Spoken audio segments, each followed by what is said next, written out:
Hallelujah. കർത്താവിനോട് ഞാൻ ഏറ്റുപറയും എന്ന് ഞാൻ പറഞ്ഞു. അപ്പോൾ എന്റെ പാപം അവിടുന്ന് ക്ഷമിച്ചു.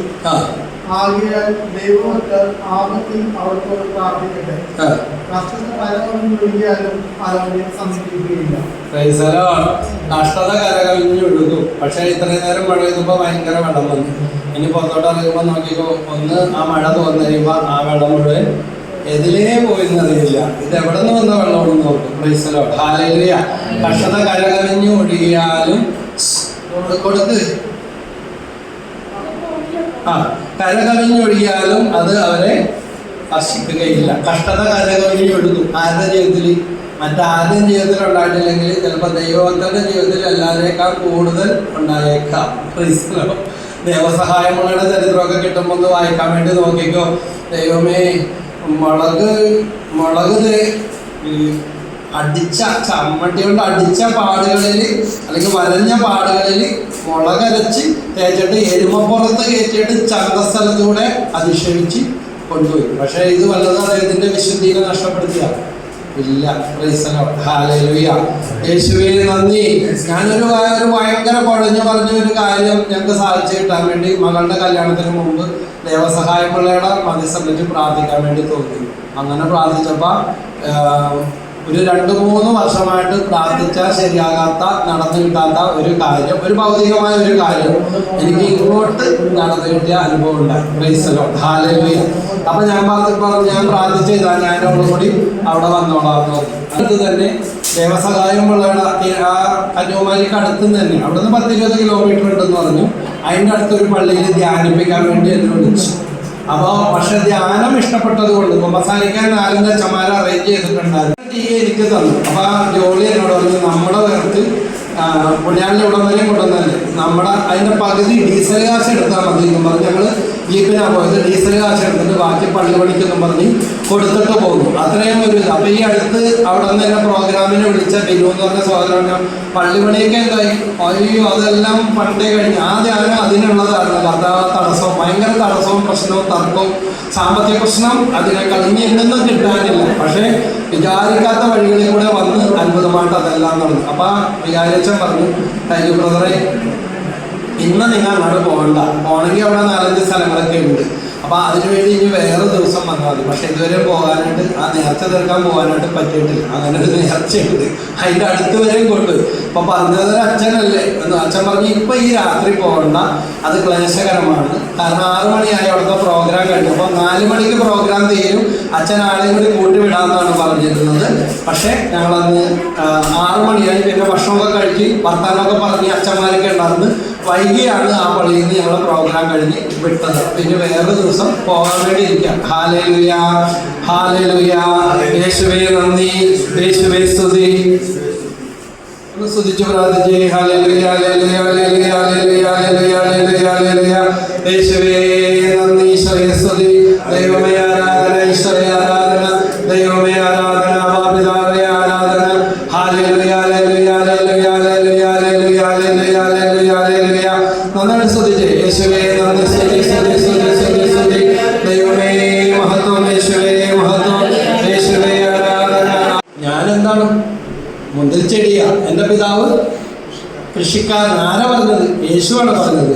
എൻ്റെ പിതാവ് കൃഷിക്കാരനാണ്. ജാതി മതം ഒന്നും പറഞ്ഞിട്ടില്ല. കർത്താവിൻ്റെ വചനം എല്ലാവർക്കും ഉള്ളതാണ്. അതുപോലെ തന്നെ ബൈബിളിൽ ഒരു യേശു പഠിപ്പിച്ച പ്രാർത്ഥനയുണ്ട്. ഏതാണ്? സ്വർഗസ്നായ പിതാവേ. എല്ലാത്തനെയാണ്. പ്രൈസലോ. ദൈവത്തിന്റെ പേരൊന്നും പറഞ്ഞിട്ടില്ല. സ്വർഗസ്നായ ഞങ്ങളുടെ പിതാവിക്കുന്നത് പോലെ പ്രതികാരമുണ്ടാ പ്രാർത്ഥിക്കുമ്പോ എപ്പോഴും പറയും, ഞാൻ കാരണം അവരൊക്കെ കൊഞ്ഞു പിടിച്ച് കിടക്കണത്. ഇപ്പൊ വലിയ മിടുക്കന്മാരായി, നമ്മളൊന്നും വേണ്ട, നമ്മുടെ പ്രാർത്ഥനയൊക്കെ വന്നാൽ എങ്ങനെ വന്നാല് ബ്രദറും പറയും, അച്ഛനും പറയും, നന്ദി കെട്ട വർഗം എന്നൊക്കെ പറയും. അങ്ങനെയൊക്കെ പറയാൻ പാടില്ല. ഞങ്ങളുടെ കടക്കാരോട് ഞങ്ങൾ ക്ഷമിക്കുന്നത് പോലെ ഞങ്ങളുടെ കടങ്ങൾ, ഇപ്പൊ ഭാര്യ ഭർത്താവിനോട് ക്ഷമിക്കണം, മാതാപിതാക്കൾ മക്കളോട് ക്ഷമിക്കണം, സഹോദരൻ സഹോദരനോട് ക്ഷമിക്കണം, അയൽവാസിയോട് ക്ഷമിക്കണം. എന്നിട്ട് ഈ പ്രാർത്ഥന പ്രാർത്ഥിച്ച ക്ഷമിക്കുന്നത് പോലെ ഞങ്ങളുടെ കടങ്ങൾ ഞങ്ങളോടും ക്ഷമിക്കണേ. ഞങ്ങളെ പ്രലോഭനത്തിൽ എപ്പോഴും ലോകത്തിന്റെ അവസാനം വരെയുള്ള കാര്യമാണ്. സാത്താൻ ഇങ്ങനെ തക്കമാർന്ന് കിടക്കണേ. ആരെ പ്രലോഭനം ഉൾപ്പെടുത്തുന്നത്? ദുഷ്ടാരൂപിയിൽ നിന്ന് ഞങ്ങളെ രക്ഷിക്കണമേ, ദുഷ്ടാരൂപിയിൽ നിന്ന് ഞങ്ങളെ രക്ഷിക്കണമേ. അപ്പൊ രക്ഷിക്കണമെങ്കിൽ എന്ത് ചെയ്യണം? അതിൻ്റെ അകത്ത് ലോക്കിട്ടിട്ട് അകത്ത് കിടന്നിട്ട് അയ്യോ രക്ഷിക്കണേ തുറക്കണേ എന്ന് പറഞ്ഞ് ഇവിടെ കിടന്ന് കരഞ്ഞാവലൊരിക്കണ്ടേ അത് പൊളിക്കേണ്ടി വരും. നിങ്ങളെ കരച്ചിൽ എന്താ സംഭവിച്ചെന്ന് പറഞ്ഞല്ലേ. എന്ത് ചെയ്യണം? താക്കോല അതുപോലെ ഉണ്ടെങ്കിൽ നമ്മൾ എന്ത് ചെയ്യണം? ആ ലോക്കൊന്ന് നമ്മൾ തുറന്നാൽ മതി. നമ്മളെ പല പ്രാർത്ഥനയും ഇങ്ങനെയാണ്, നമ്മൾ തന്നെ പൂട്ടിട്ട് വെച്ചിട്ട് അവരങ്ങനെ ചെയ്തു ഇവരിങ്ങനെ ചെയ്തു. നമ്മുടെ കൂട്ടല്ല, അതാണ് വെറുപ്പ്. ക്ഷമിച്ചു പ്രാർത്ഥിച്ചാൽ നമ്മൾ പ്രാർത്ഥിക്കുന്ന അവരെല്ലാം പിശാചും വിട്ടുപോകും, അതിനേക്കാൾ വലിയ നമ്മുടെ പിശാചും വിട്ടുപോകും. ഞാനെൻ്റെ അപ്പനോടെയൊക്കെ പ്രാർത്ഥിക്കാൻ ഇറങ്ങിയപ്പോൾ പഠിച്ചൊരു പാഠം ഇതാണ്. 36 വർഷം മുമ്പ് ആദ്യമായിട്ട് വചനം കേട്ടപ്പോൾ മനസ്സിലായി, അപ്പനേക്കാൾ വലിയ പിശാചാണ് ഞങ്ങൾ അമ്മയിലും മക്കളിലും പ്രവർത്തിക്കുന്നത്. കാരണം അപ്പൻ്റെ ഒറ്റ കൂട്ടുകാരന്മാരെ കണ്ണിന് കണ്ടുള്ള അവര് കാരണോ ഇവനൊക്കെ ശരിയാക്കണം. അല്ലെങ്കിൽ അപ്പനും ഓരോ കാര്യങ്ങളിൽ ഞങ്ങൾക്കുള്ളതാണ് നശിപ്പിച്ച് കളയുന്നത്. അല്ലെങ്കിൽ എന്തിനാ ഞങ്ങൾ ഇങ്ങനെയൊക്കെ അനുഭവിക്കുന്നത്? അല്ലെങ്കിൽ ഇങ്ങനത്തെ മകനായി പോയത് കൊണ്ടാണോ? അല്ലെങ്കിൽ എന്തിനാ ഈ ജന്മം തന്നത്? അല്ലെങ്കിൽ ദൈവം ഉണ്ടെങ്കിൽ എന്തുകൊണ്ട്? ഇങ്ങനത്തെ ഒരുപാട് ചോദ്യങ്ങളാണ്. പക്ഷെ വചനം കേട്ടപ്പോൾ അതെല്ലാം വിട്ടേക്കും.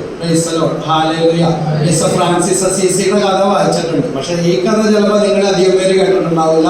ഫ്രാൻസിസ് അസീസിനെ പാപ്പരാക്കി ശപിച്ച് തള്ളി പുറത്തു വിട്ടതിന്റെ പിന്നിൽ പ്രധാന കളി കളിച്ചത് സ്വന്തം സഹോദരനാണ്. ഫ്രാൻസിസ് അസീസിയുടെ ചരിത്രം എൻ്റെ എടുത്തുള്ള ഒരു പുസ്തകമുണ്ട്. അപ്പൊ അപ്പനെ കൂട്ടുപിടിച്ചിട്ട് അപ്പനെ പ്രീതിപ്പെടുത്തി ഫ്രാൻസിസിനെ എതിരെ തിരിച്ചിട്ട് ഫ്രാൻസിസിനെ ശപിച്ച് പുറന്തള്ളി ഉടുതുണി പോലും ഉരിഞ്ഞു മേടിച്ച്. എന്നാ ഫ്രാൻസിസ് ഉണ്ണി അവൻ ചരിത്ര സ്മരണയാകട്ടെ എന്ന് പറഞ്ഞ് ഒരു ശാപം അങ്ങോട്ട് കൊടുത്തില്ല. വല്ലതും ചെയ്തായിട്ട് കാണുന്നുണ്ട. ഈ കഥയെ അവിടെ പറയണില്ല. അപ്പൻ ശപിച്ചു, സഹോദരന്റെ കഥ പറയണില്ല. പക്ഷെ ഫ്രാൻസിസ് അസീസിന്റെ ചരിത്രം തീരുന്നതിന് മുമ്പ് അതിൽ എഴുതി വെച്ചിരിക്കുന്ന കഥയാണ്. ഫ്രാൻസിസിനെതിരെ കളിച്ച് അപ്പനെ കൂട്ടുപിടിച്ച് അപ്പനെ വിഷം കയറ്റി ഭ്രാന്ത് പിടിപ്പിച്ച ചില കാര്യങ്ങൾ ലെവല് മാറിപ്പോകുന്നത് അതിനു വേണ്ടി കളിക്കാൻ പലരുണ്ടാവും. പക്ഷെ ഫ്രാൻസിസ് അസീസിന്റെ ജീവിതകാലത്ത് തന്നെ തെരുവ് തെണ്ടിയായിട്ട് എല്ലാം നഷ്ടപ്പെട്ട് ആ ഫ്രാൻസിസ് അസീസിയുടെ സഹോദരൻ ഇറങ്ങേണ്ടി വന്നു. എല്ലാം പഠിച്ചു, വിഷം അടിച്ചു കൊടുത്തു, എല്ലാത്തിനും കൂട്ടുനിന്നു, കള്ളക്കളികൾ കളിച്ചു. ഫ്രാൻസിസ് അസീസിക്കെതിരെ അപ്പന് വൈരാഗ്യം വരുത്തി. പക്ഷേ അവൻ തന്നെ ഫ്രാൻസിസ് അസീസിയെ ദൈവം 2ാം ക്രിസ്തുവായി ഉയർത്തി.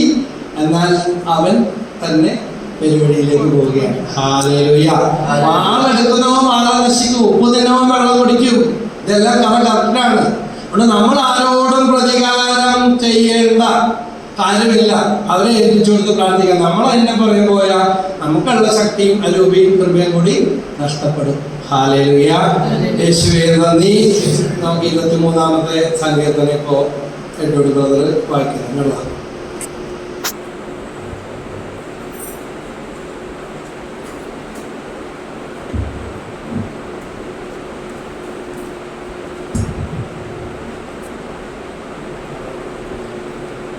സങ്കീർത്തനം 23.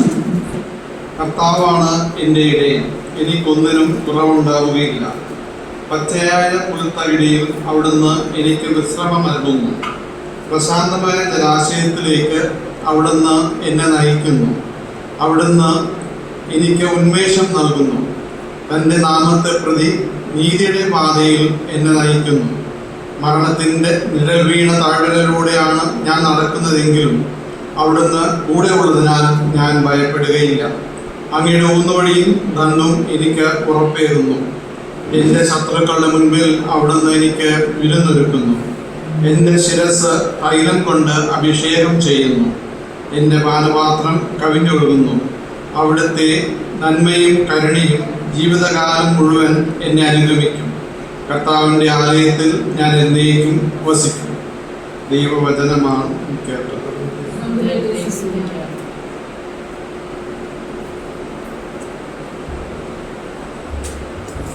Praise the Lord. ഹല്ലേലൂയ. യേശുവേ നന്ദി. സാധിക്കുന്നവരൊന്ന് മുട്ടുമേ നിൽക്കുക. നമ്മളിപ്പോൾ വായിച്ചു കേട്ട വചനത്തിൻ്റെ ഒരു റിവിഷനിലേക്ക് നമുക്ക് വരാം. അതിനു മുമ്പ് 52-ാം സങ്കീർത്തനത്തിൽ നമ്മൾ വായിച്ചു കേട്ട ആ വചനം, അതിക്രമങ്ങൾക്ക് മാപ്പും പാപം വരാനായിട്ട് സാധിച്ചില്ല.